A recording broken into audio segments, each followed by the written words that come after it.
Okay friends, welcome to SAM Institute. Today current affairs September 26. ఒకసారి headlines గమనిద్దాం. First one ఉత్తమ పర్యాటక గ్రామంగా దేవమాలి. ఓకే, దేవమాలి.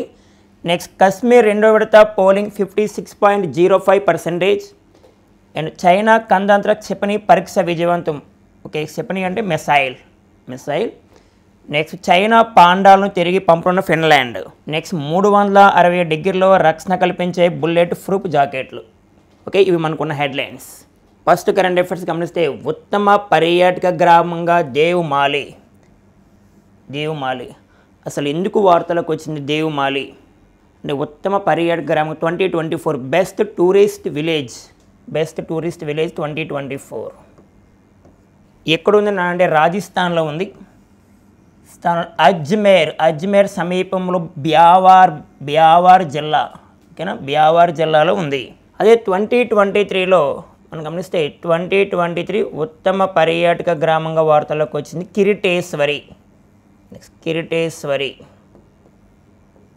ఇది వెస్ట్ బెంగాల్ నుంచి వచ్చింది. అదే సమయంలో మన ఆంధ్రప్రదేశ్ నుంచి ఉత్తమ పర్యాటక గ్రామంగా లేపాక్షి.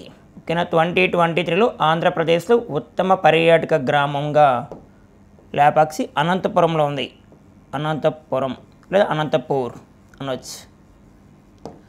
మరి ఇప్పుడు వార్తల్లోకి రావడానికి గమనిస్తే దేవమాలి గ్రామస్తులకు అంటే వారికి భూములు ల్యాండ్స్ ఏమి ఉండవు. ఆ గ్రామాలు కూడా ఎలా ఉంటాయంటే ఒక పల్లి గ్రామాలు ఏర్పాటు చేసుకుంటే సరైన ఇల్లు కూడా ఉండవమ్మా. వాళ్ళకి సింపుల్గా చెప్పండి గుడిసె ఇల్లు ఉంటాయి. గుడిసె ఇల్లు ఉంటాయి. అండ్ భూమిపైన ఎటువంటి హక్కులు కూడా ఉండవు వాళ్ళకి. భూమిపైన ఎటువంటి హక్కులు ఉండవు. సొంత ఇల్లు కూడా ఉండవు వాళ్ళకి. అంటే గుడిసిల్లు అని చిన్న ఏర్పాటు చేసుకుంటారు. భూమిపైన ఎటువంటి హక్కులు కూడా ఉండవు. ఓకేనా, ఎవరికి? దేవమాలి గ్రామస్తులకి. గమనిస్తే ఈ పాయింట్ ఏమన్నా నవంబర్ 27, 2024 ఢిల్లీలో జరిగే కార్యక్రమంలో కేంద్ర ప్రభుత్వం అవార్డు ఇవ్వడం జరుగుతుంది. అంటే ఉత్తమ పర్యాటక గ్రామం అవార్డు 2024లో ఏ రాష్ట్రానికి ఇచ్చారంటే ఆ రాష్ట్రం పేరు రాజస్థాన్. మరి గ్రామం పేరు దేవమాలి. ఓకేనా. నెక్స్ట్ ఈ గ్రామానికి చెందిన 3000 బెగాలు. ఓకేనా, బెగాలు లేదా బెగాల 1875 ఎకరాలు భూమిని దేవనారాయణ స్వామికి అంకితం చేశారు. మరి దేవనారాయణ స్వామి యొక్క ఆలయం ఎక్కడుందంటే కొండపైన ఉంటుందమ్మా. ఇక్కడ దేవమాలి ఉంది కదా, మరి దేవమాలి యొక్క ఊర్లో కొండపైన ఉన్న ఒక దేవాలయం పేరే గమనిస్తే దేవనారాయణ స్వామి. ఇక్కడ దేవనారాయణ స్వామికి వాళ్ళు ఏం చేశారు, భూమిని అంకితం చేశారు వాళ్ళకి. ఇటీవల కాలంలో వార్తల్లో వచ్చిన గ్రామాలు మనకు చాలా ప్లస్ అవుతుంది. మనకి లాస్ట్ మంత్లో 2024లో మాదాపూర్ వార్తలకు వచ్చింది. మాదాపూర్ ఎక్కడుంది? గుజరాత్. భారతదేశంలోనే ఉత్తమమైన లేదా భారతదేశంలో అత్యంత ధనిక గ్రామంగా వార్తలకు వచ్చింది. అత్యంత ధనిక గ్రామము మాదాపూర్. ఇటీవల కాలంలో వార్తలు వచ్చిన మరొక గుర్తుపెట్టుకుంటే రాజస్థాన్లోనే పాలి అనే ప్రాంతం వార్తలో ఉంది. ఈ పాలి అనే ప్రాంతం ఎందుకు వార్తలో ఉంది గమనిస్తే ప్రపంచంలో తొలిసారిగా లేదా భారతదేశంలో తొలిసారిగా ఓం ఆకారంలో దేవాలయం ఏర్పాటు చేస్తున్నారు. ఓం ఆకారంలో.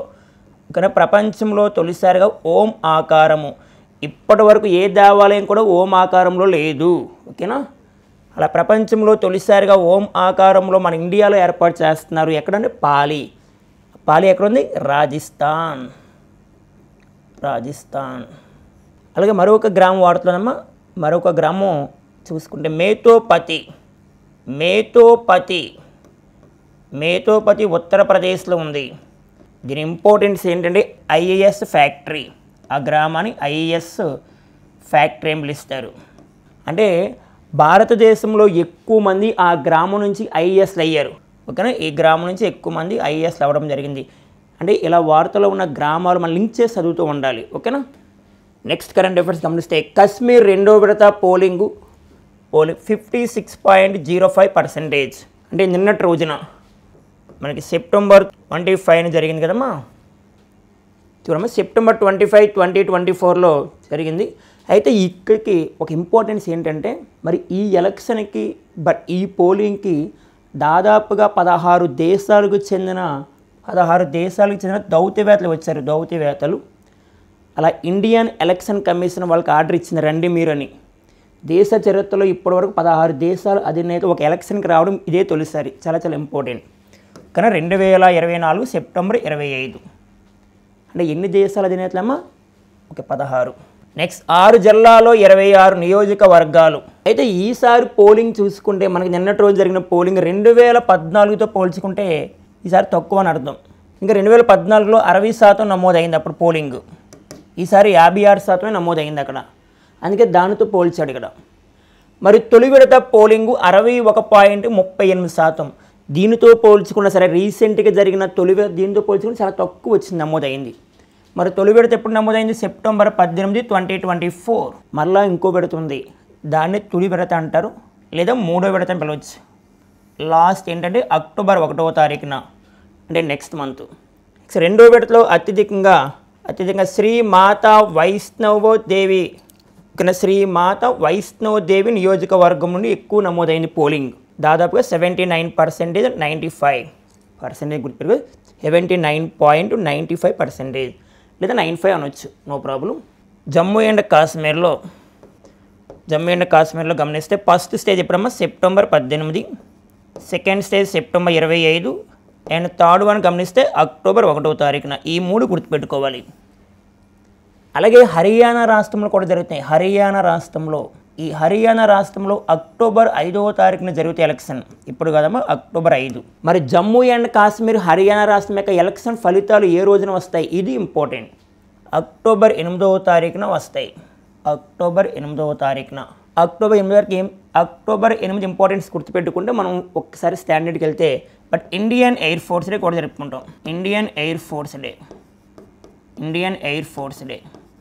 రీసెంట్గా 4 days back Indian air force యొక్క కొత్త చీఫ్ వచ్చారు. అలా లింక్ చేసుకోవాలి సబ్జెక్ట్ని. ఆయన పేరు అమర్ ప్రీతి సింగ్. జమ్మూ అండ్ కాశ్మీర్ హర్యానా రాష్ట్రం యొక్క ఎలక్షన్ ఫలితాలు ఏ రోజు వస్తాయి? October 8. Indian air force day October 8. మరి ప్రజెంట్ ఎవరున్నారు? అమర్ ప్రీతి సింగ్ ఇండియన్ ఎయిర్ ఫోర్స్ యొక్క చీఫ్గా ఉన్నారు. అలా లింక్ చేసుకోవాలి. మరి ఎలక్షన్ అని వచ్చింది కావున వార్తల్లోకి ఎలక్షన్ ఫలితాలు. భారతదేశంలో 18వ లోక్సభ ఎలక్షన్ జరిగాయి కదా ఆల్రెడీ. ఈ 18వ లోక్సభ ఎలక్షన్లో నరేంద్ర మోడీ 3వసారి ప్రధానమంత్రి అయ్యారు. మొత్తం ఎన్ని దశలో జరిగింది అంటే మొత్తం 7 దశల్లో ఎలక్షన్ జరిగాయి. మరి తొలి దశ మనం గమనిస్తే 2024 ఏప్రిల్ 19న జరిగాయి. లాస్ట్ స్టేజ్ 7 అంటే 7వ దశ 2024 జూన్ 1 అండ్ జూన్ 4న ఎలక్షన్ ఫలితాలు వచ్చాయి మనకి. జూన్ 9న నరేంద్ర మోడీ గారు ప్రమాణ స్వీకారం చేశారు. అదే ఆంధ్రప్రదేశ్ నియోజకవర్గం అయితే ఆంధ్రప్రదేశ్ ముఖ్యమంత్రిగా చంద్రబాబు నాయుడు గారు జూన్ 12న ప్రమాణ స్వీకారం చేస్తారు. ఇలా లింక్ చేసుకోవాలి సబ్జెక్ట్ని. మరి ప్రస్తుతం కేంద్ర ఎన్నికల కమిషనర్ ఎవరున్నారమ్మా? రాజీవ్ కుమార్ గారు ఉన్నారు. ప్రస్తుతం కేంద్ర ఎన్నికల కమిషనర్. వరుస క్రమంలో 25వ వ్యక్తి ఈయన. Okay, 25th person. Next current affairs ఒకసారి గమనిస్తే చైనా ఖండాంతర క్షిపణి పరీక్ష విజయవంతము. ఓకే, మిస్సైల్ అని పిలవాలమ్మా, క్షిపణి అంటే మిస్సైల్. అయితే ఒకేసారి దాదాపు 10 అణ్వాయుధ వారి హెడ్లను మోసుకెళ్లే బాలిస్టిక్ క్షిపణి, దీన్ని ICBM అని పిలుస్తారు. నెక్స్ట్ హైనాన్ ద్వీపం, వెరీ వెరీ ఇంపార్టెంట్. ఏ ద్వీపం కదమ్మా? నెక్స్ట్ హైనాన్ ద్వీపము అంటే ద్వీపం అంటే ఏంటి? ఐస్లాండ్. ద్వీపం నుంచి 12,000 కిలోమీటర్లు ప్రయాణించి పసిఫిక్ మహాసముద్రం అంతర్జాతీయ జలాల్లో పడింది. దీని యొక్క ఎఫెక్టు చూసుకుంటే ఏమో ఓకే 12,000 కిలోమీటర్లు అంట. మరి దీన్ని ఏ పేరుతో పిలుస్తారు చూసుకుంటే DF-31 లేదా DF-41 రకానికి చెందినదిగా భావిస్తున్నారు. అంటే పర్టికులర్గా శాస్త్రవేత్తలు ఎలా పిలుస్తున్నారు దీన్నమ్మా? DF-31 లేదా DF-41 రకానికి చెందిన మిస్సైల్. అంటే క్షిపణి ఏ దేశానికి చెందిందమ్మా? ఒకసారి చైనా గుర్తుపెట్టుకోవాలి. మరి 12,000 నుంచి 15,000 కిలోమీటర్ ప్రయాణం చేసే సామర్థ్యం ఉంది దీనికి. 12,000 నుంచి 15,000 కిలోమీటర్ ప్రయాణం చేసే సామర్థ్యం దీనికి ఉంది. మన భారతదేశంలో మిస్సైల్స్ని ఎవరు తయారు చేస్తారు? DRDO వారు తయారు చేస్తారు. DRDO అంటే చూడమ్మా, డిఫెన్స్ రీసెర్చ్ డెవలప్మెంట్ ఆర్గనైజేషన్. ఒకసారి విన్నామా, డిఫెన్స్ రీసెర్చ్ డెవలప్మెంట్ ఆర్గనైజేషన్. ఈ సంస్థ 1958లో ఏర్పాటైంది. దీనికి ప్రెజెంట్ హెడ్గా పనిచేస్తుంది సమీర్ వి కామత్. సమీర్ వి కామత్. ఇటీవల కాలంలో ఒడిస్సాలో ఏపీజే అబ్దుల్ కలాం మిస్సైల్ పరిశోధన కేంద్రం గుండా ఒక మిస్సైల్ని ప్రయోగించాం. ఆ మిస్సైల్ పేరు అగ్ని 5 కూడా ఒక ఖండాంతర బాలిస్టిక్ క్షిపణి.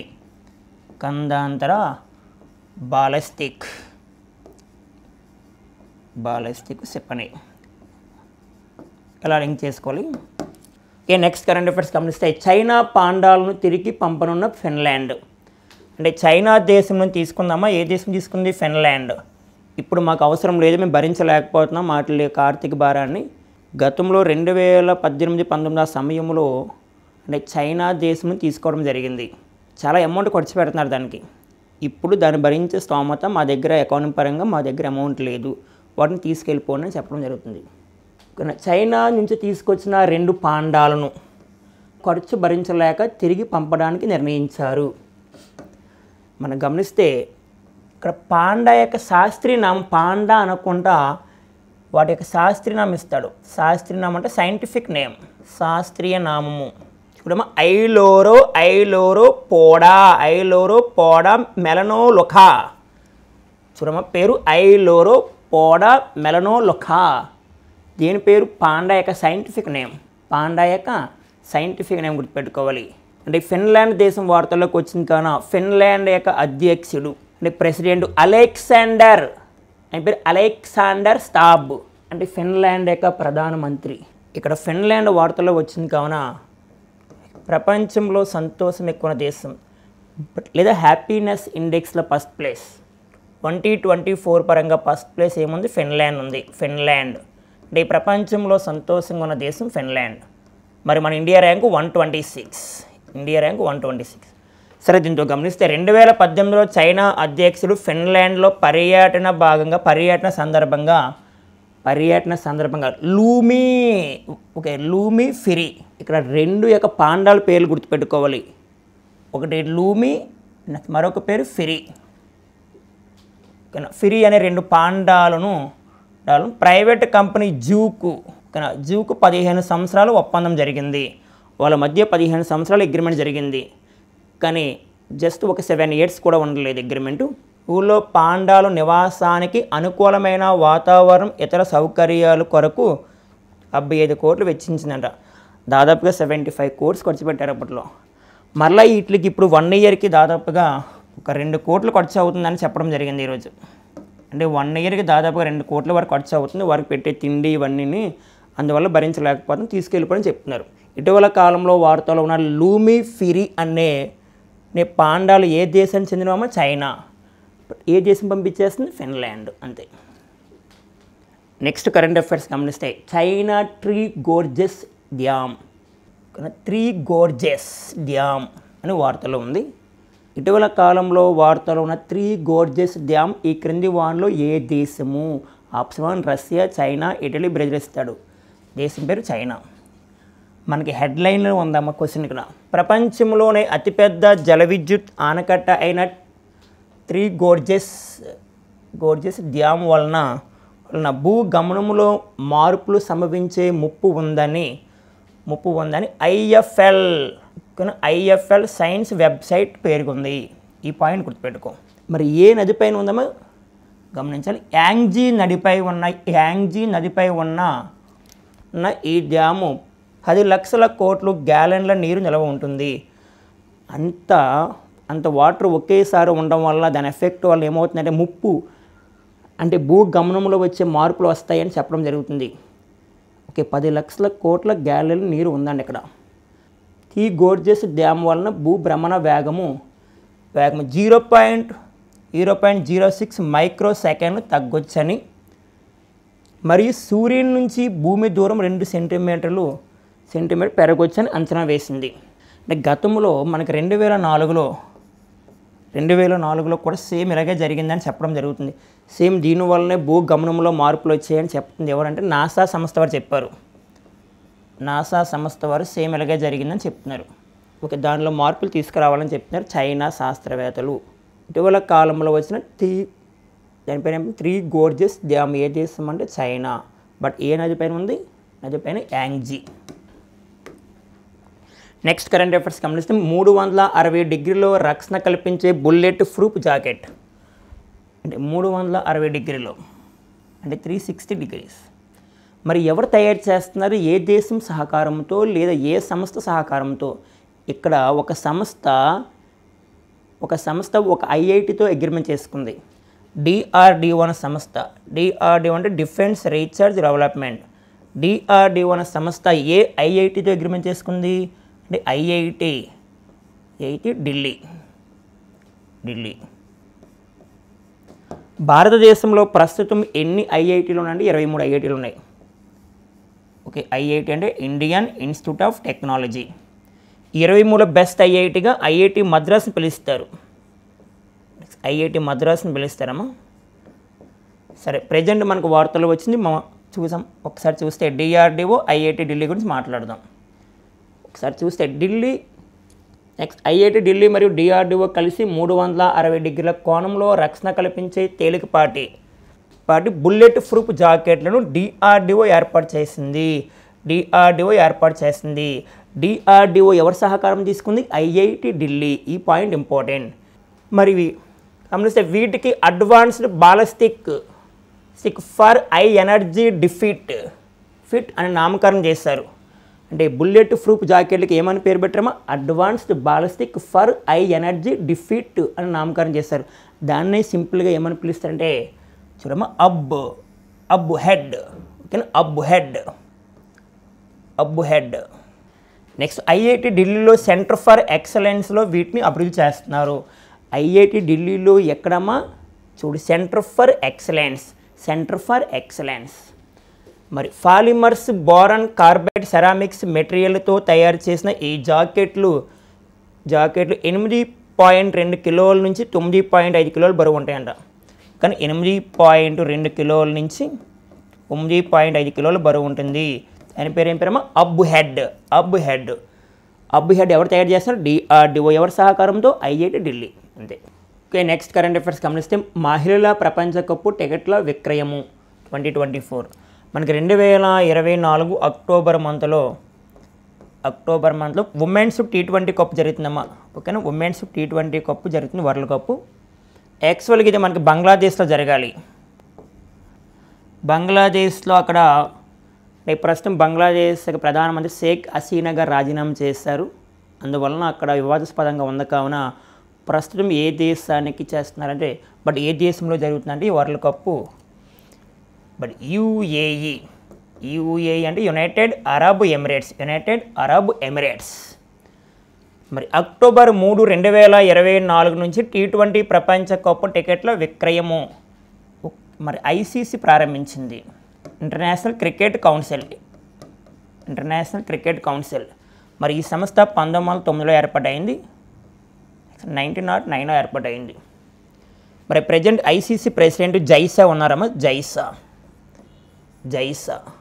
అంటే జైసా 2024 డిసెంబర్ నుంచి వస్తారు. కానీ ఈయన లాస్ట్ మంత్లో ఎన్నుకున్నారు మనం. అంటే ఏకగ్రీవంగా ఎన్నికయ్యాడు. అంటే ప్రస్తుతం ఐసీసీ ప్రెసిడెంట్గా జైసా ఉన్నాడు అంతే.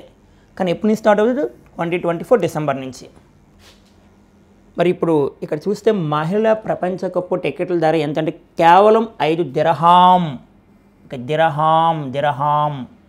అంటే అక్కడ మన ఇండియాలో కరెన్సీని ఏమంటాం? రూపీ అని పిలుస్తాం కదా, రూపీ. మరి యూఏఈలో కరెన్సీని ఏ పేరుతో పిలుస్తారమ్మా? దిరహాం. జస్ట్ 5 దిరహాం అంటే యూఏఈ కరెన్సీలో అర్థం. అంటే మన ఇండియన్ కరెన్సీలో 114 అంటే 114 రూపాయలు. మన ఇండియన్ కరెన్సీలో జస్ట్ ఒక టికెట్ ఖరీదు 114 రూపాయలు. అది ఉమెన్స్కి, బాలబాలికలకి, నెక్స్ట్ ఒక 18 ఇయర్స్ లోపల అయితే ఫ్రీగా ఇస్తున్నారు. ఒక 18 సంవత్సరాల లోపు వయసున్న బాలబాలికలకు ఉచిత ప్రవేశము, బాలబాలికలకు ఉచితంగా ఇస్తారంట. నెక్స్ట్ అత్యధికంగా ప్రీమియం సీట్ల ధర 40 దిరహాం. చాలా లో కాస్ట్ అయితే ₹114, ఎక్కువ కాస్ట్ అయితే ₹910. అంటే 5 దిర్హాములు అంటే ₹114, 40 దిర్హాం అంటే ₹910 అని అర్థం.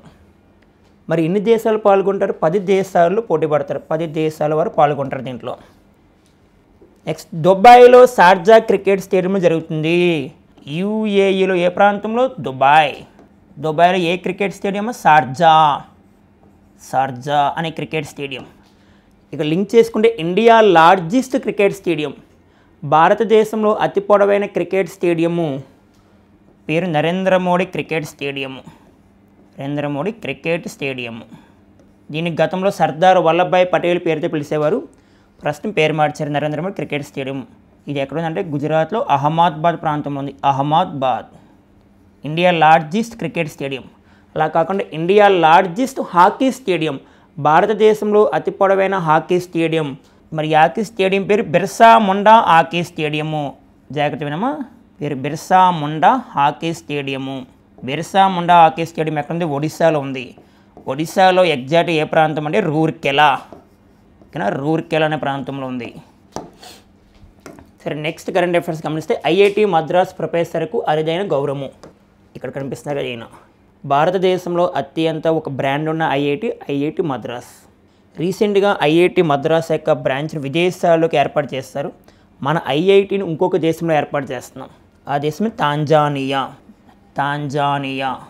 అంటే తాంజానియాలో ఏర్పాటు చేసిన ఐఐటికి హెడ్గా ఎవరు ఉన్నారంటే ఒక మహిళ ఉంది. ఆమె పేరు ప్రీతి అగలయం. అంటే ఐఐటీలు మన ఇండియాలోనే కాకుండా విదేశాలకు కూడా ఏర్పాటు చేస్తున్నాం. అలా తొలిసారిగా ఐఐటి మద్రాస్ని ఏ దేశంలో ఏర్పాటు చేస్తాం? ఆ దేశం పేరు Tanzania. IIT Madras second branch అయితే ఏ దేశం అంటే Sri Lanka. First branch Tanzania, second branch Sri Lanka. శ్రీలంకలో ఎగ్జాక్ట్లీ ఏ లొకేషన్ అంటే క్యాండీ. ఇప్పుడు ఐఐటి మద్రాస్ వార్తలో ఉంది. అంటే ఐఐటి మద్రాస్ చెందిన ప్రొఫెసర్ వార్తలో ఉన్నాడు. ఇక్కడ రవీంద్ర గెట్టుకు అంతర్జాతీయ నిర్మాణ సామగ్రి సంస్థ నుంచి అత్యున్నత పురస్కారం వచ్చింది లేదా గౌరవం లభించింది. మరి గమనిస్తే international union laboratories and experts in construction material systems and structure గౌరవ సభ్యుడిగా అత్యున్నత గుర్తింపు దక్కింది. మరి 78 సంవత్సరాల చరిత్రలో ఆసియా ఖండం నుంచి ఈ గుర్తింపు దక్కించుకున్న ఏకైక వ్యక్తి. 78 సంవత్సరాల నుంచి ఇప్పటి వరకు ఆసియా ఖండంలో ఏ వ్యక్తికి ఇవ్వలేదు అవార్డు. ఇంపార్టెంట్ ఏమో వార్తలో ఉన్న ఆయన పేరు రవీంద్ర గెట్టు. నెక్స్ట్ కరెంట్ అఫైర్స్ గమనిస్తే చెన్నైలో వీధికి ఎస్పి బాలు పేరు. మరి గానా గాంధర్వుడిగా పేరు పొందారు వ్యక్తి, మనం బాలు అని పిలుస్తాం. ఆయన అద్భుతమైన సాంగ్స్ రాశాడు. దాదాపుగా 40,000 పైగా అంటే ఆయన సాంగ్స్ రాశాడు. రచయిత ఎక్కువ మనకు ఆయన ఎవరంటే ఒక గాయకుడు, ఆయన పాటలు పాడే వ్యక్తి. దాదాపుగా అన్ని భాషలో 40,000కు పైగా పాటలు పాడాడు. ఆయన ఇటీవల కాలంలో చనిపోయారు మనకి. ఇప్పుడు చెన్నైలో ఆయనకు ఒక మంచి గుర్తింపు వచ్చింది. అంటే నిన్నటి రోజున సెప్టెంబర్ 25వ తారీఖున ఆయన వర్ధంతి కదా, ఎందుకంటే 2020లో చనిపోయారు కోవిడ్ వలన. ఆయన కాందార్ నగర్ రోడ్డుకు ఎస్పి బాలసుబ్రహ్మణ్యం రోడ్డుగా పేరు పెట్టారు. ఇప్పటి నుంచి కాందార్ నగర్ రోడ్డు మాత్రం ఏమంటాం? ఎస్పి బాలసుబ్రహ్మణ్యం రోడ్డుగా పిలవాలి. అంటే భారతదేశంలో ఎక్కడుందంటే చెన్నైలో ఉంది. మరి అన్ని పెట్టినట్లుగా తమిళనాడు ముఖ్యమంత్రి ప్రకటించారు. ప్రస్తుతం ఎంకే స్టాలిన్ గారు ప్రకటించారు. నెక్స్ట్ కరెంట్ అఫైర్స్ గమనిస్తే అమెరికా పర్యటనకు స్పీకర్ అయ్యన్ పాత్రుడు తెలిసిన నర్సీపేట నియోజకవర్గం నుంచి 7 సార్లు ఎమ్మెల్యేగా అయ్యారు. నర్సీపేట నియోజకవర్గం నుంచి 7 సార్లు ఎమ్మెల్యేగా అయ్యారు. ఒకసారి మాత్రం ఎంపీ కూడా అయ్యారమ్మా. గతంలో పంచాయతీరాజ్ శాఖ మంత్రి, రోడ్డు శాఖ మంత్రిగా పనిచేస్తారు. ఇప్పుడు ఆంధ్రప్రదేశ్కి 16వ స్పీకర్ పనిచేస్తున్నారు. ఈ పాయింట్ ఇంపార్టెంట్. ఓకే, ప్రస్తుతం అయ్యన్న పాత్రుడు గారు ఆంధ్రప్రదేశ్కి ఎన్నో స్పీకర్ అమ్మా? ఓకే, 16. మరి ఈ నెల 27, 28 గ్రేటర్ వాషింగ్టన్ తెలుగు సాంస్కృతిక సంఘం నిర్వహించిన గోల్డెన్ జూబ్లీ వేడుకలో గౌరవ అతిథిగా పాల్గొంటారు. అంటే ఈ నెల 27, 28 గ్రేటర్ వాషింగ్టన్ తెలుగు సాంస్కృతిక సంఘం నిర్వహించిన గోల్డెన్ జూబ్లీ వేదికలో గౌరవ అతిథిగా పాల్గొంటారు ఈయన. మరి వాషింగ్టన్ DC లీస్బర్గ్ నగరంలో జరుగుతుంది. ఆయన ముఖ్య అతిథిగా వెళ్తున్నారు. ఇటీవల కాలంలో మనకి శ్రీలంక దేశానికి 16వ ప్రధానిగా నిన్నటి రోజున ఒక మహిళ వార్తలో వచ్చారు.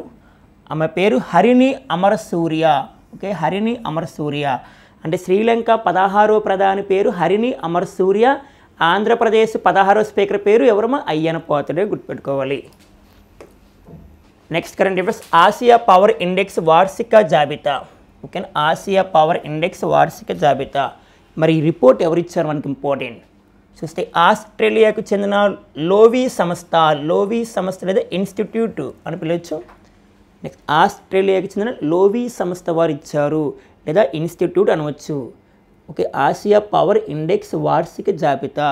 మరి ఇండో పసిఫిక్ ప్రాంతంలో ప్రభావితం చేసే 27 దేశాలకు ఈ రిపోర్టు ఇవ్వడం జరిగింది. దీంట్లో టాప్ 5 అనేది చూద్దాం. First America. మరి అమెరికా యొక్క స్కోర్ గమనిస్తే 81.7 ఉంది. Second China 72.7. భారత్ యొక్క స్కోర్ గమనిస్తే భారత్ 3వ ప్లేస్లో ఉంది 39.1. జపాన్ 4వ ప్లేస్లో ఉంది, జపాన్ స్కోర్ 38.9. మరి 5వ ప్లేస్లో ఆస్ట్రేలియా ఉంది, ఆస్ట్రేలియా స్కోర్ 31.9 స్కోర్ అని గుర్తుపెట్టుకోవాలి. అంటే ఆసియా పవర్ ఇండెక్స్ 2024 దాంట్లో ఇండియా ప్లేస్ ఎంత ఉంది, ఫస్ట్ ప్లేస్ ఏముంది, మొత్తం ఎన్ని దేశాలకు ఇచ్చారు రిపోర్టు. ఓకేనా, 27 దేశాలకు.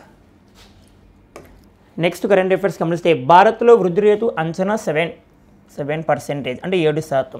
అంటే ఏషియన్ డెవలప్మెంట్ బ్యాంక్ అంచనా వేసింది. గతంలో కూడా 7% అంచనా వేసింది. ప్రస్తుతం ఆ వృద్ధి రేటును కంటిన్యూ చేస్తున్నాము అని చెప్పడం జరిగింది అంతే. ఓకే, ప్రస్తుతం ఆర్థిక సంవత్సరానికి భారత వృద్ధి రేటు అంచనాలను కొనసాగిస్తున్నట్లు ఏడీబీ ప్రకటించింది. ఏడీబీ అంటే ఏషియన్ డెవలప్మెంట్ బ్యాంక్. భారతదేశం యొక్క వృద్ధి రేటుని ఆయా సంస్థలు ఆయా బ్యాంకులు అంచనా వేస్తాయి. రానున్న పోటీ పరీక్షలో వృద్ధి రేట్ల నుంచి ఒక మార్క్ గ్యారెంటీగా వస్తుంది మీరు ఏ ఎగ్జామ్ రాస్తున్నా. ఓకేనా, భారత వృద్ధి రేటుని 7% అంచనా వేస్తున్నారు ఏడీబీ, ఏషియన్ డెవలప్మెంట్ బ్యాంక్. నిన్నటి రోజున మనం గమనిస్తే డెలాయిట్ ఇండియా భారతదేశం యొక్క వృద్ధి రేటుని 7.0 నుంచి 7.1% అంచనా వేసింది. మరి S&P అంటే స్టాండర్డ్ అండ్ పూర్ అనే సంస్థ భారతదేశం యొక్క జీడిపిని ఎంత శాతం అంచనా వేస్తుందమ్మా 2024-25 సంవత్సరానికి అంటే 6.8. అలాగే IMF ఇంటర్నేషనల్ మానిటరీ ఫండ్ భారతదేశం యొక్క వృద్ధి రేటుని ఎంత శాతం అంచనా వేసింది 7%. వరల్డ్ బ్యాంక్ అంటే ప్రపంచ బ్యాంకు భారతదేశం యొక్క వృద్ధి రేటుని ఎంత శాతం అంచనా వేసిందనంటే 7%. And RBI reserve bank of India భారతదేశం యొక్క వృద్ధి రేటుని 7.2%గా అంచనా వేసింది. ఓకేనా, ఇలా వృద్ధి రేట్లు ఏ సంస్థలు అంచనా వేస్తున్నాయి, ఎంత శాతం ఉందో గుర్తుపెట్టుకోవాలి. నెక్స్ట్ కరెంట్ అఫైర్స్ గమనిస్తే వాన రాకును పక్కాగా చెప్పే అరుణిక సూపర్ కంప్యూటర్ నేడు ప్రారంభించిన ప్రధాని. గమనిస్తే వాతావరణ సూచనలను మరింత ఖచ్చితత్వంతో జారీ చేసేందుకు మార్గం సుగమైంది.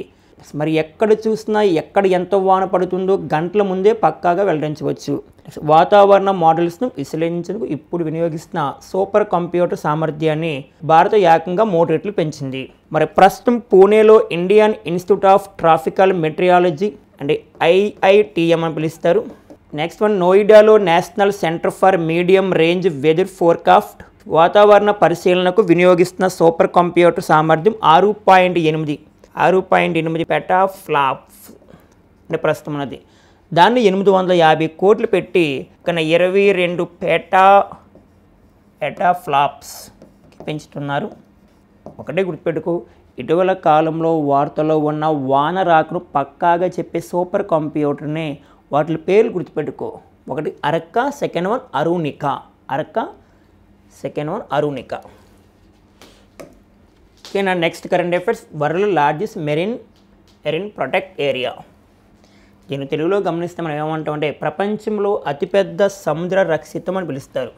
మరి ద రోస్ సీ అంటే రాస్ సముద్రము ఎక్కడ ఉందంటే ఇటీవల కాలంలో వార్తలు వచ్చిన రాస్ సముద్రం దక్షిణ మహాసముద్రంలో ఉంది.